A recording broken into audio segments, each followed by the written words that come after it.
of you shortly. There we go. And here we go. So again, good afternoon. Thank you all for being here. Again, we're streaming live via our YouTube channel, which is very exciting. We do also ask that you remain on mute unless otherwise asked to do so, just so we can focus on whoever is speaking, because that moment that there's sound is the chance that you can be seen on our stream on YouTube. Also, we want to say welcome to the Jewish American Heritage Month opening ceremony. My name is Elie Wiesel, and I'm the Vice Chancellor for Inclusive Excellence Education and Development here at SIUE. And today we want to use to celebrate the contributions of Jewish and Jewish American people in the United States, as well as here on campus. So before we introduce today's speaker, I'm going to share a little bit of information with you and then pass it to a couple of our amazing students in our office in the hub to also share. So as we begin, it's important to recognize that Jewish American Heritage Month began actually in 1980 as Jewish American Heritage Week, as actually many of our months start as weeks celebrated and then realize maybe we can celebrate a little bit more time. So this week was celebrated in either April or May from 1980 until 2005. Jewish American Heritage Month was then officially put in place in the United States 16 years ago in April of 2006 by former President George W. Bush. Since then, Jewish American Heritage Month has been celebrated nationally in the United States in the month of May. And this month was chosen because of how successful the 350th anniversary of American Jewish history went in May of 2004, which really gave people space to remember and honor Jewish history and Jewish American history. So SIUE is actually surrounded by a lot of Jewish history. Chicago, Peoria, and Quincy, Illinois have the highest Jewish populations in Illinois, and St. Louis has the biggest Jewish population in Missouri. However, despite large populations in many areas, according to recent surveys conducted with the ADL and Hillel, 1/3 of Jewish students still experienced anti-Semitism in 2020. Unfortunately, most didn't report it. Here at SIUE, we are dedicated to keeping our campus as a safe environment, and we want to ensure that our community does not perpetuate an environment that contributes to this negative statistic in any way. And this is why when we do programming, it's critically important to continue to offer events such as this, so that we can build awareness around the importance and necessity of creating an inclusive community for everyone. And with that, I'm going to pass to one of our amazing students, Emily Milano, to tell us a little bit more about the significance of actually celebrating Jewish American Heritage Month. Thank you so much, Lindy. So Jewish American Heritage Month is a chance to not only honor the contributions of Jewish Americans who helped pave the way in America, such as the Supreme Court Justice Ruth Bader Ginsburg, but it also provides us with an opportunity to learn and grow from past mistakes as a society and to resist against the current rise of anti-Semitism in our communities. Unfortunately, anti-Semitism is on the rise in the United States, which furthers the need for all institutions to build awareness and seek to provide more education surrounding Jewish history. It is also important to support the voices of members of the Jewish American community and fulfill the need for safe spaces in which people can discuss how anti-Semitism is affecting their life. The rise of anti-Semitism is evident, especially when statistics show that anti-Semitic incidents in the United States are at all-time highs since the creation of the ADL in 1979, with the cases of harassment, vandalism, and assault. Jewish schools and synagogues are huge targets for these anti-Semitic attacks. According to 2019 FBI statistics, with only about 2.4% of the United States population being Jewish, more than half of the anti-religious hate crimes are anti-Semitic. Recently, there has been an increase in people not being knowledgeable about the history of the Holocaust, which may be related to Jewish heritage not being discussed in schools. Surveys found that millennials and Generation Z have little knowledge of the Holocaust. From being unable, learning history is vital to making sure it never repeats itself, and spreading that awareness is something that we're hoping to do today. With that, I will pass it over to Jante to introduce our keynote speaker. Thank you, Emily, and thank you, Lindy, also. It's really important to stay educated. But hi, everybody. I'm Shavante. I'm a programming graduate assistant here at the Hub, and I have the pleasure of introducing our keynote for us today. Some of you may have been able to join us for his wonderful lecture series earlier this month on April 5th. However, Mr. Walter Blas has returned for us due to popular demand after his past visit. At nearly 100 years old, Mr. Bloss has experienced a number of things and wore several different hats throughout his lifetime, and some of which he'll share with us today. But before I pass the floor to Mr. Bloss, I wanted to share a little bit with you guys, kind of expand on what Lindy and Emily were talking about. 6 million people died in the Holocaust by gas chambers, mass shootings, disease, and several other things. During the Holocaust, it's estimated that between 180 to 220,000 people fled Europe to the United States. The United States accepted more refugees than any other country in the world. And today, those who fled are still alive, as well as their descendants who's helped pave the way to greatness in a bunch of different areas in America. Ruth Bader Ginsburg said, "May the memory of those who perished remain vibrant to all who dwell on this fair land, people of every creed and color. May that memory strengthen our resolve to aid those at home and abroad who suffer from injustice born of ignorance and intolerance, to combat the crimes that stem from racism and prejudice, and to remain ever engaged in the quest of democracy and respect for the human dignity of all people, all of the world's people." Now with that, I have the pleasure of introducing Mr. Bloss. With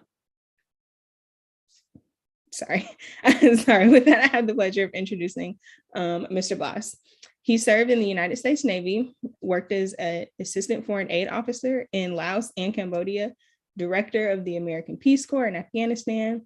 He's an economic and strategic planner for AT&T, a professor at Fordham University, and a visiting professor at international institutions in France, Singapore, Mexico, and Russia. He also engages with campuses and communities about a variety of topics across the United States, and can truly engage about so many different things. His keynote today will be about how his personal experience shaped who he is today, and he welcomes questions from the audience after his keynote concludes. With that, I will introduce Mr. Walter Bloss. Thank you. Dr. Mahoney, distinguished faculty, esteemed students of Southern Illinois University. As you heard, I am the pitch hitter in delivering this keynote address for the celebration of Jewish American Heritage Month. So let me start with a story that Elie Wiesel posted on the opening pages of his novel, The Gates of the Forest. When the great Rabbi Israel Baal Shem Tov saw misfortune threatening the Jews, it was his custom to go in a certain part of the forest to meditate. There he would light a fire, say a special prayer, and the miracle would be accomplished and the misfortune averted. Later, when his disciple, the celebrated Maggid of Mezrich, had occasion to intercede with heaven, he would go to the same place in the forest and say, "Master of the universe, I do not listen. I do not know how to light the fire, but I'm still able to say the prayer." And again, the miracle would be accomplished. Still later, Rabbi Moshe Leib of Sassov, in order to save his people once more, would go into the forest and say, "I do not know how to light the fire. I do not know the prayer, but I know the place, and this must be sufficient." And it was sufficient, and the miracle was accomplished. Then it fell to Rabbi Israel of Rishon to overcome misfortune. Sitting in his armchair, his head in his hands, he spoke to God. "I am unable to light the fire, and I do not know the prayer. I cannot even find the place in the forest. All I can do is to tell the story, and this must be sufficient." And it was. I feel like that Rabbi of Rishon. I do not know the right place, the right words, but I trust that God will hear my plea. In other words, I feel that I have 2 feet placed in different worlds. 1 foot in Judaism, 1 foot in Quakerism, 1 foot as an American citizen, the other foot as a European. It is from that duality that I speak to you today. I think that I fit into the Jewish American heritage, even if I have been a Quaker since age of 13. I was born in 1930, almost 100 years ago, into an assimilated Jewish family. Perhaps you do not recognize gleichgestellt, the German word for assimilated. What it means is that the family is equally centered on political allegiance to the German Republic as it is to the religion of the family. In fact, my parents were Austrians. Hitler was elected in 1933 and issued an executive order banning Jews from the professions within 3 months.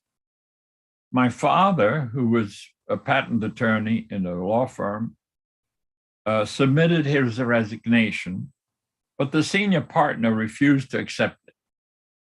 You just do the patent application, Richard, and we'll have an Aryan sign the document. So my father worked au noir, as the French say, for another 2 years. In 1935, one client of the patent law firm was offered a choice: sell a shoe factory that he had started to a Nazi bigwig for a pittance, or go to Dachau extermination camp. The client, Mr. Ernest Rollman, gives away the factory, but reorganizes the company in Brussels, Belgium, taking the chief engineer and my father with him. So at age 5, I get to go on a business trip with my father. But it turns out that he is leaving me alone in Brussels boarding school for 3 weeks while he tells me he will get my mother out. We lived peacefully in Brussels until May 10th, 1940, when I was 10, when Hitler invaded Belgium, Netherlands, and France. My father was taken away from the police at 8 o'clock that morning, and after 4 days in the armory, he and all the other men who had been taken into custody disappeared. The rumor was they'd been put in a boxcar and pushed over the French border. My mother and I and the engineer and his wife then drove to Ostend, Belgium, a resort on the coast, thinking that we would only be there for 2 weeks and return to our house. My parents never saw the house again. We were in a hotel, and I promptly walked over to the beach and chatted up some soldiers. And all of a sudden, one of the soldiers slapped me down on the sand. And I said, "What did you do that for?" And his reply was, "You see these 2 black spots over the channel? Those are German airplanes. And if you stood up, they would kill you." And I think he was the first of several people in this hegira of ours who saved my life. The air raid was over, the planes went away, and I ran back and encountered my mother, who was crying already because she was afraid that I had perished. Anyway, we drove on south into France, sometimes in a nice spa, sometimes in a farmer's barn with rats and mice crawling over me. We got to a city called Agen, southeast of Bordeaux, and were asked for identity papers by the policeman. And at the bottom of the identity paper, it said, "Nationalité allemande," and that translates into nationality German. And so the jailer said in French, "You're Krauts and you're going to prison." So we were guests of the French government for a week or 10 days, I can't remember. As the jail filled up with refugees, the jailer came to the decision that he was going to send my mother and the wife of the chief engineer to a concentration camp in the Pyrenees Mountains at about 3,000 feet and so forth. And my mother naturally asked the jailer, well, what will you do about my son? And he said, lady, you're a healthy woman and you will survive even if you have to stay the winter. But your boy would die from pneumonia, TB, or influenza. We'll take care of him. What neither he nor my mother knew that the only place for me was a home for delinquent children. So now I tell you, if you don't like my appearance or my accent or what I have to say, blame the French. They're responsible. I was there for almost 4 months, was fascinated with the Black Senegalese soldiers in the Veterans Hospital adjoining the home for the delinquent children. And they were wonderful to me. I think they were homesick for their children. And I was just delighted by their stories and their stature, 6-foot giants. And there was also a gypsy camp on the other side of the river. There's a river Gironde that goes through town. And I thought, well, I can escape, I can swim. I'll swim over to the gypsies and stay with them. Fortunately, I didn't. They took us picking beans in a field. They took us to Catholic church services on Sundays, but I refused the host. My mother was freed, as all women detainees, once the armistice between Germany and France was signed. She had been part of a clever effort to get a roster up of all the women in the camp with their names, their addresses, their husband's name, and so forth, and circulated this roster to all the men's camps. So she found out that my father was in a camp on the other side of France, where Spain meets France at the Mediterranean. So she went there, got him out, and he came to rescue me. However, by that time, I developed a serious case of eczema all over my body and had to go to the hospital. And the hospital administrator told my father, you have to pay me 17,000 francs, that is roughly $4,000, if you want your son released. And you can imagine my father's response. I haven't seen this child for 5 months. If you bathe a 10-year-old every night and you give him food, he wouldn't develop eczema. And the administrator of the hospital said, I don't care. You have to pay the 17,000 or you don't get your board. And this debate went on for half an hour, like a tennis match. But eventually, my father pulled out a checkbook, wrote a check for 17,000 francs, and we were off, hitchhiking back to where my mother was on the Mediterranean. And we moved to Marseille, where there were consulates of many countries. And my father picked up a rumor that Quakers had an office in a hotel that gave advice to refugees. He was acquainted with Quakers because they had fed him with soup kitchens in the post-World War I Vienna. And again, in the German inflation in 1923-24. What he heard from the Quakers was, number one, get a visa to any darn country that will have you. Don't worry about what continent, just get the visa. Second, then go and see Hiram Bingham, the vice consul at the American consulate, and ask for a transit visa. my father was completely unaware what was behind this suggestion, namely a conspiracy between the vice consul and the office of Varian Fry, who had come to Marseille with $5,000 strapped to his legs from the Emergency Rescue Committee in Washington to get some 50 prominent Jews out of France.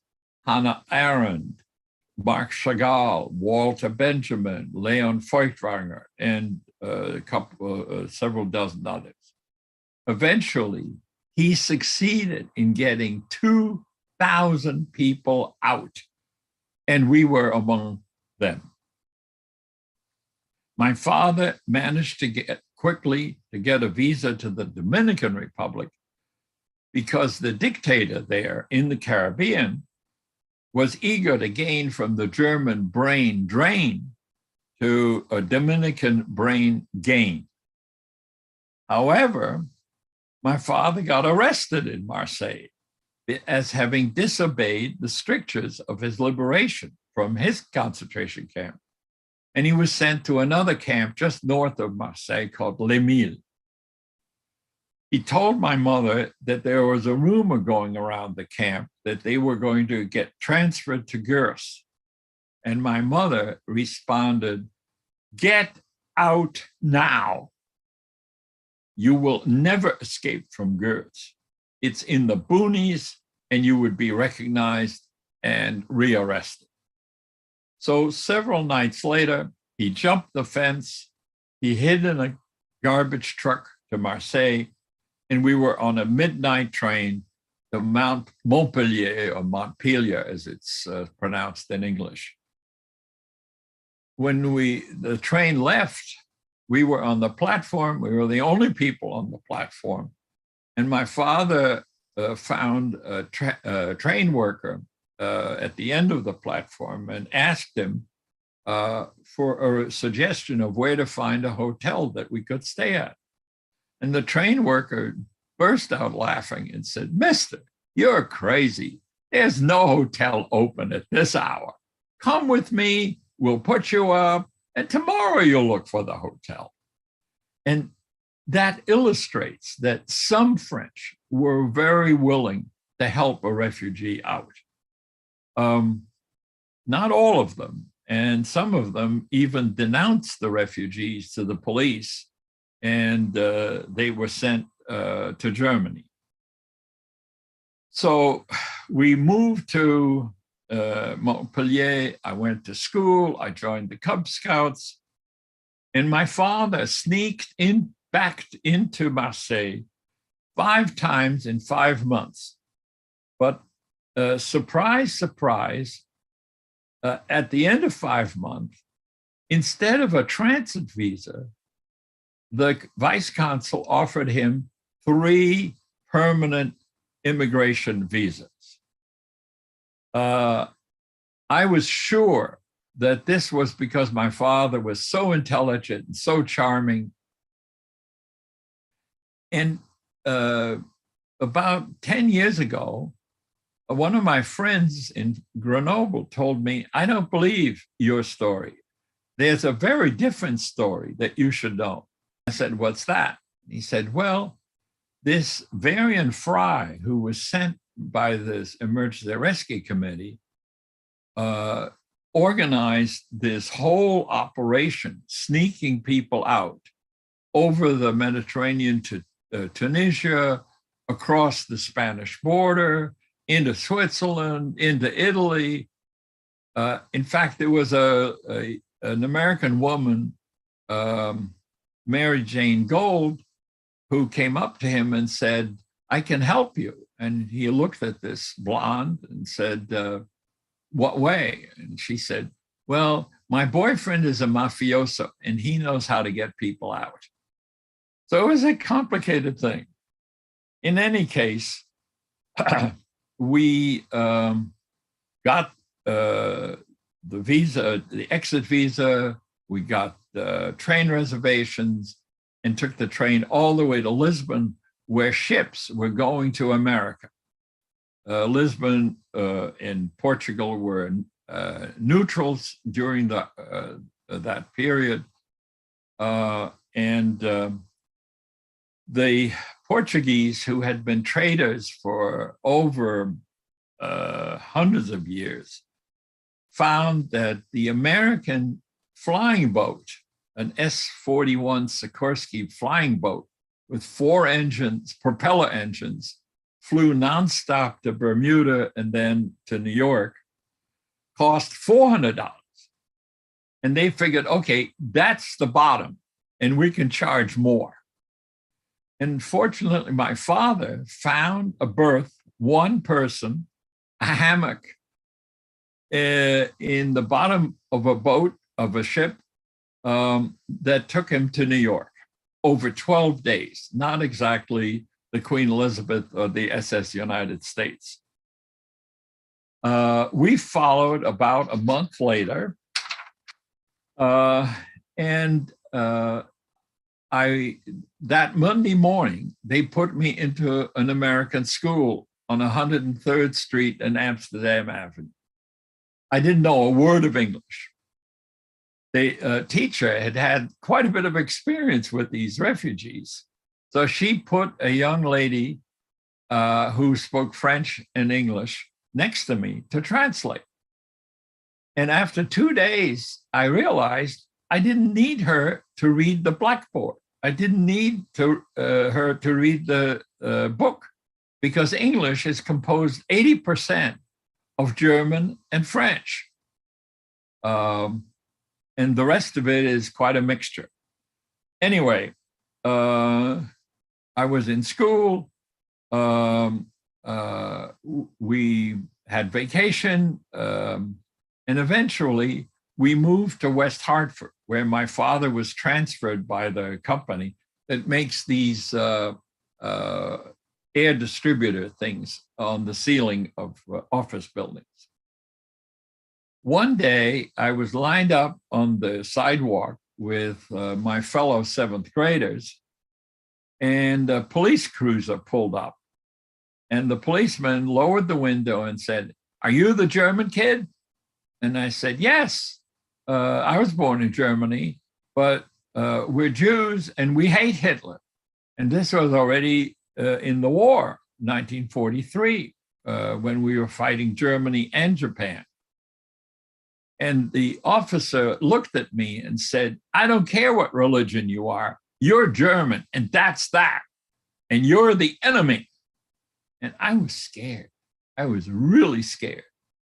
And ran home that evening after school and told my mother what happened. She said, "Walter, don't worry. American police are different from the French or the German police."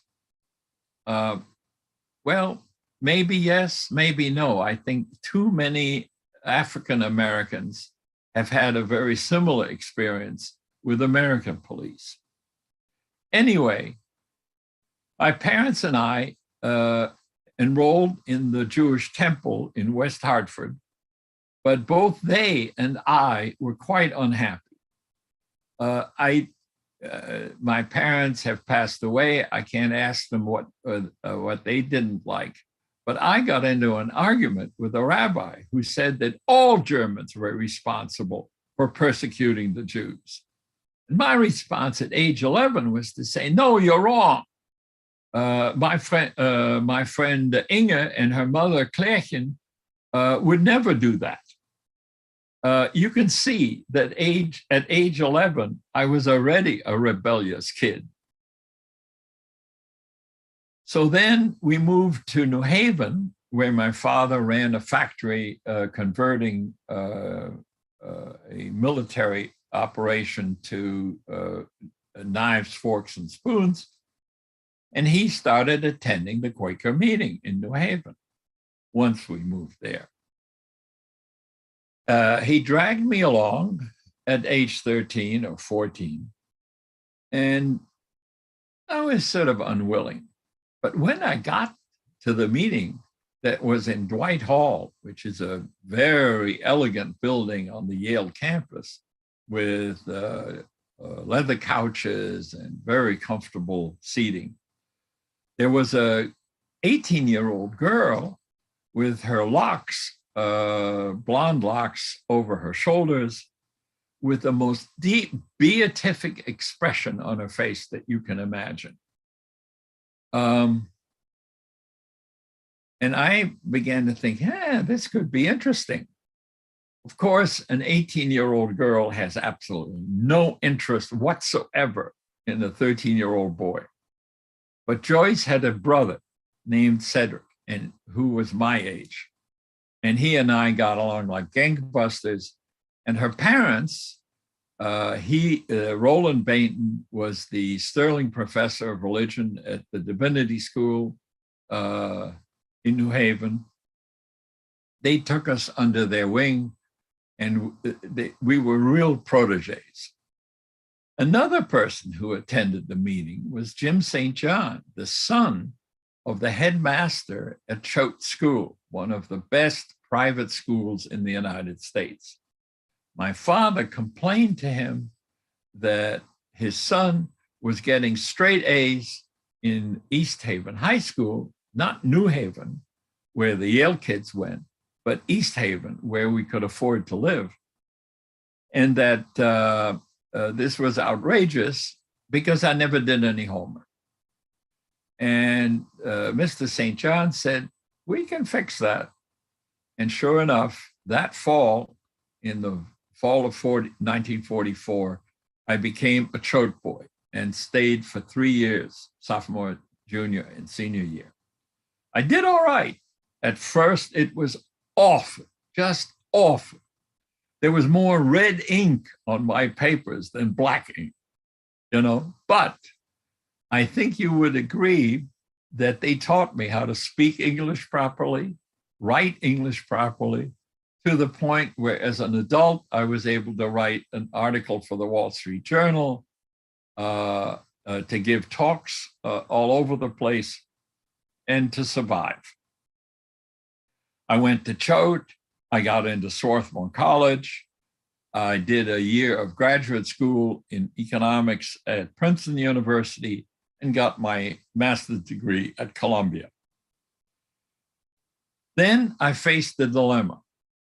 I had become a Quaker who have a peace testimony that says that they will not carry guns, period.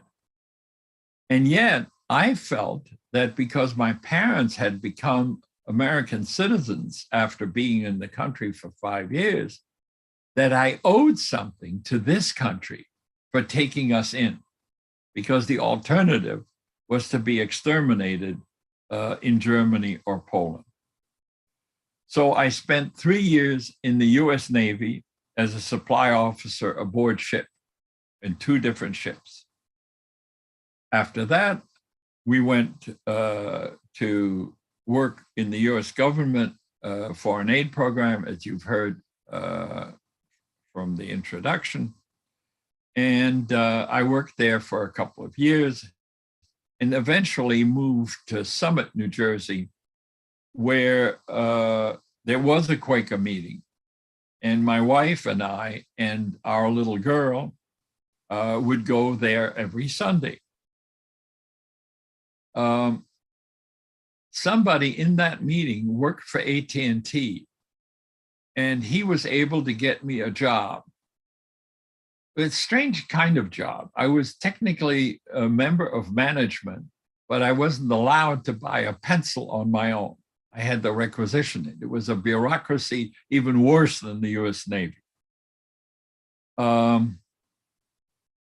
I started at AT&T. I had no idea that eventually, after 25 years, I would retire comfortably, have medical care, have free telephone service, et cetera, et cetera. However, I got bored with AT&T. And one day, a letter arrived from the Peace Corps asking if we would be willing to go to a foreign country as staff, not as volunteers. And my wife said, yeah, I've done that. She had been in a work camp in Jamaica and in Haiti. So we spent 2 years in Afghanistan, and you can ask questions about that later in this hour. I returned to AT&T not as an economist, but as a strategic planner. And what I discovered in this technique was a way of answering top management's questions about the future, the relationship to the goals of the enterprise, the strategies they might employ, and so forth. However, I think I was very unsuccessful because the top management of AT&T was more concerned with preserving the past than adapting to the present, namely competition in the telecommunications field. So I decided to retire at 55, became a consultant and a visiting professor at Fordham University. I should say that I did a bunch of visits as a Woodrow Wilson Fellow, which is exactly how I met Dr.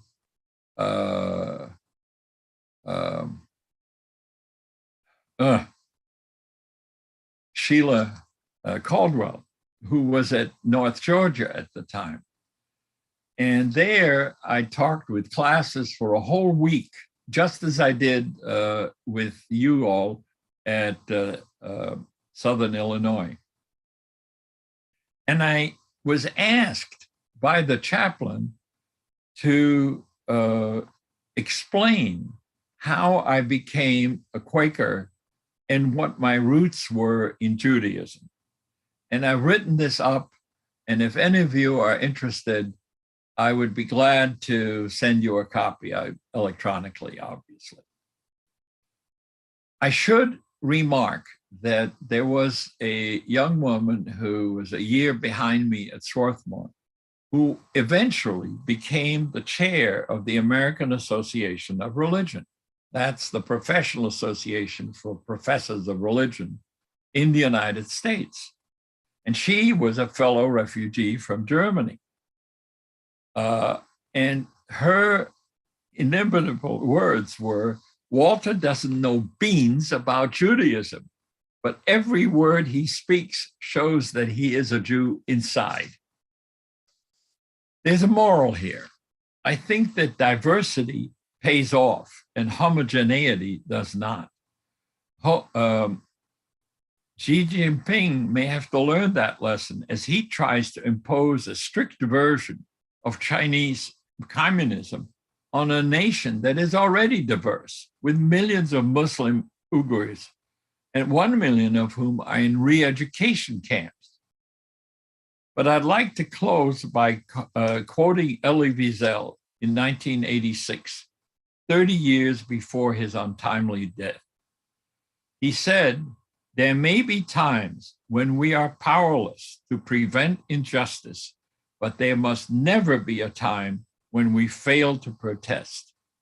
Here we are with the Burmese junta chasing 1 million Rohingya out of Burma and their homeland, of hundreds of thousands of Central Americans fleeing gangs in their home countries and trying to find asylum in the United States, with Putin invading Ukraine.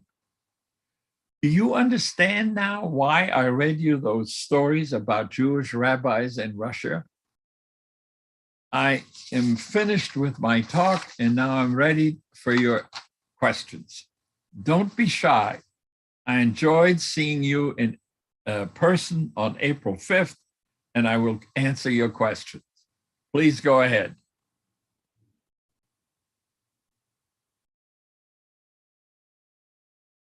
Any questions?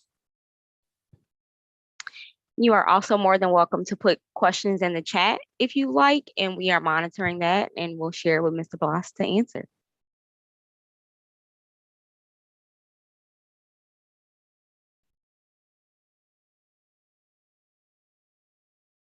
It's awfully quiet. I know you're polite, but you don't have to be polite. You can even argue with me.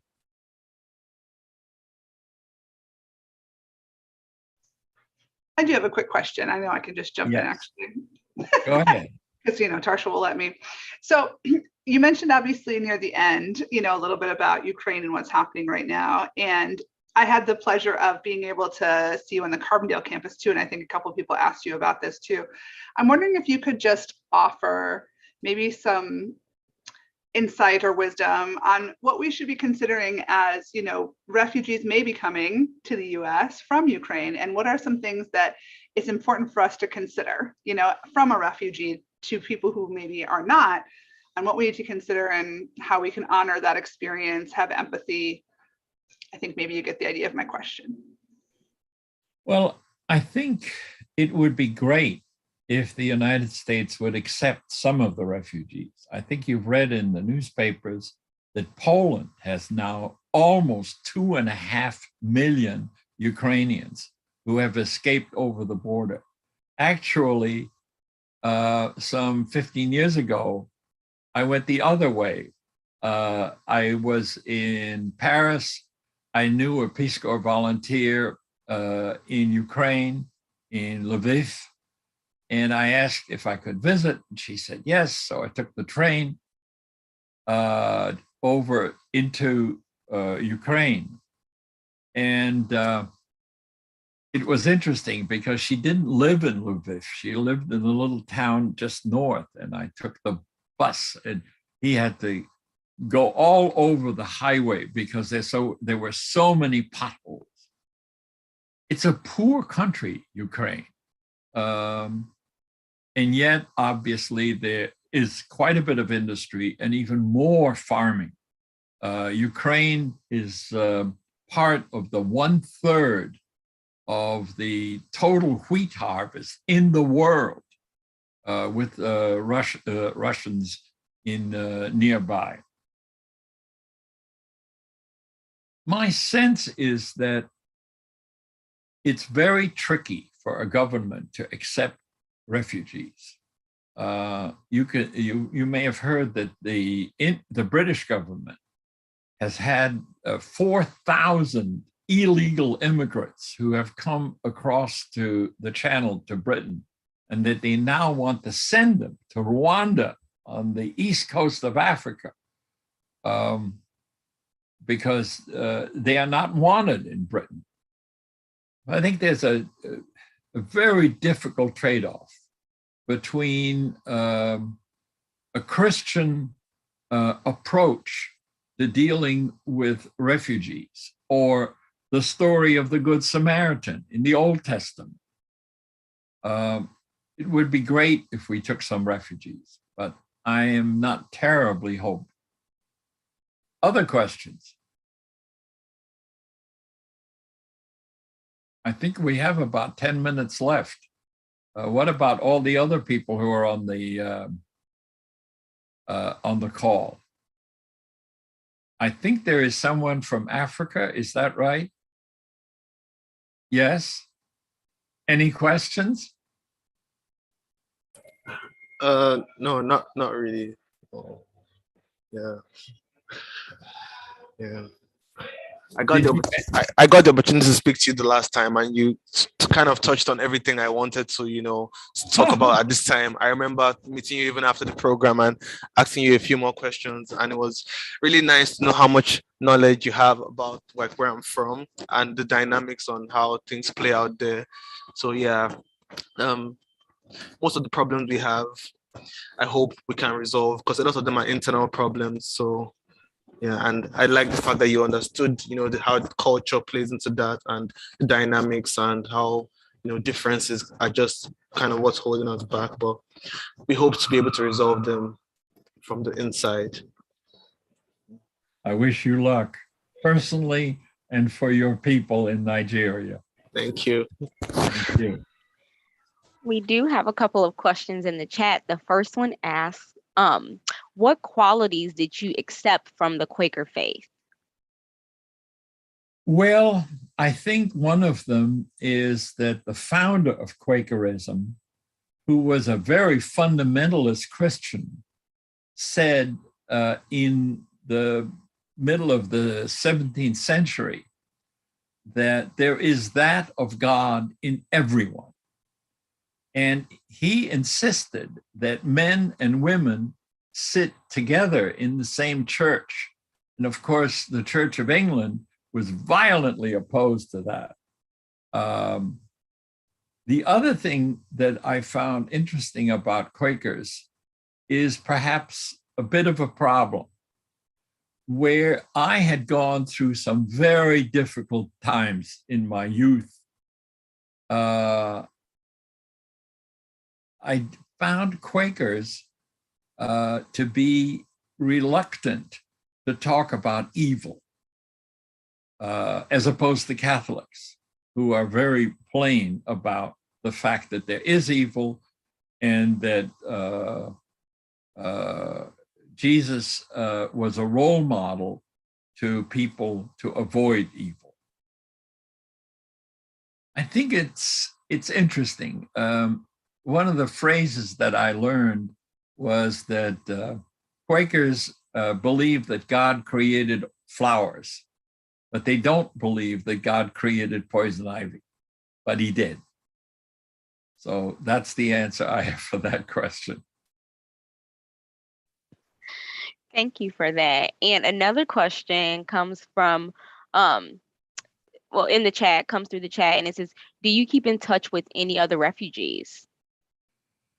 Yes, as a matter of fact, one of my classmates lives in Greenwich, Connecticut, and he too came from Vienna. And I see him, you know, he's a year older, he's 93. I could name several others, but yes, we've done well. There's a book called Children of the Holocaust that was written after a survey that two physicists at Princeton went and looked in who's who in American and Women of Science, in the equivalent of Wikipedia back in 2000, and wrote this book and found that when matched age for age and socioeconomic status, that immigrant children like me and my friend Jerry and Chris Downing did better than American kids of the same age. And I think that goes to something that I discussed at the University of North Georgia, where Dr. Sheila Caldwell was the diversity person. And that is that I think immigrants feel two parallel pressures. One is to excel because we are immigrants. And the second, in my case, was to expiate what I call survivor guilt. Survivor guilt is what you have when you've been in an automobile accident and you survived and somebody else did not. And you get to ask the question, what did I do to deserve to survive? And this bugged me for the first half of my life, until in Afghanistan, I took my kids to the swimming pool one day, and there was this little girl blowing bubbles soft and fine. You know, you remember the song, So I Lost My Clementine? And I kicked off my shoes, jumped in, got her out, gave her CPR, and she came to. And her father took her to the hospital to make sure she was okay, and she was. And I didn't think much. You know, it took 5 minutes, or 5 minutes out of 2 years, it's nothing. And yet, in about 6 months, I suddenly felt that this survivor guilt had disappeared, that now I was even with God. He had saved my life, and I had saved this little girl's life. And it turned out that she was a German child, the daughter of an engineer who was working on a dam in Afghanistan for the German government. So I think it's it's a complicated question, and I hope I've answered it. Thank you so much. We have time for about one more question. Good. Go ahead. Anybody? Anyone? My. Don't your students speak up in class? Is it all a one-way street from the teacher? Some of them might not be students too, I'm not sure. I guess I have a question about just ways in which, if you have any recommendations to build more awareness. I think earlier in our opening sort of remarks, we shared that this information isn't being shared with the younger generation in ways in which we hope it would, right? To remain aware and critically conscious of our history. That way we don't repeat it. And so do you have any recommendations on how we can do our due diligence and do better in educating our communities? It's very difficult, I think, because people don't want to remember bad things in their life.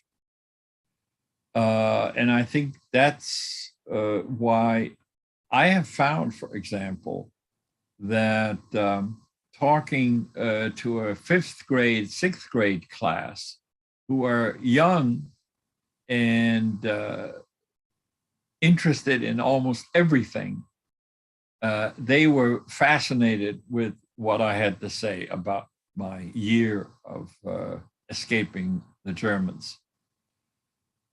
I think when we learn civics, and in college when we learn about history, that's probably where that knowledge comes in. And I was a history minor, economics major, but history minor. And I find it utterly fascinating.